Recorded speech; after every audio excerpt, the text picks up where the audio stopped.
நான் சொன்னதை கேட்டு சின்ன அளவில் தங்கம் வாங்க ஆரம்பித்த குடும்பங்கள் எப்படி ஸ்லோவாக வெல்த்தை பில்டு பண்ணாங்கன்னு சொல்கிறேன். நான் சொல்ல போகிறது தியரி இல்லை, ரியல் லைஃப் பேட்டர்ன்.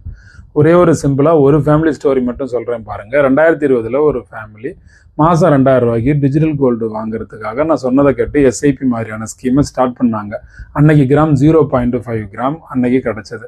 2025 என்ன ஆச்சுன்னா 60 மாதம் கழிச்சு இன்னைக்கு பார்க்கும்போது 2000 ரூபா 1,20,000 ரூபா அக்குமுலேட் பண்ணக்கூடிய தங்கம் மட்டும் 20 கிராம். கரண்ட் வேல்யூ 3 லட்சத்துக்கு மேலே 2-3 மடங்கு ரிட்டர்ன் கிடச்சிருக்கு. சைலண்டாக ஆட்டோமேட்டிக்கலாக குரோத்து கிடச்சிருக்கு.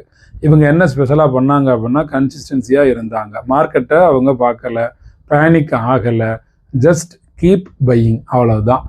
எஸ்ஐபி மென்டாலிட்டி தான் அதனுடைய சீக்ரெட். 500 ரூபா இருந்தால் கூட போதும், டிசிப்ளின் மட்டும்தான் வேணும். அமௌண்ட் ரொம்ப பிக்காக வேணும்னு அவசியம் இல்லை, கன்சிஸ்டன்சி தான் பிக்காக வேணும். தங்கத்தை ஈஸியாக நீங்கள் சேர்க்கலாம், கொஞ்சம் கொஞ்சமாக சேர்த்துக்கிட்டே வாங்க. குபேரயோகம் பயிற்சியில் கலந்துக்கிட்டு உங்கள் ஃபேமிலி வெல்த் ஜேர்னியை இன்றைக்கே சின்ன படியிலிருந்து துவங்கி மிகப்பெரிய அளவு கொண்டு வாங்க.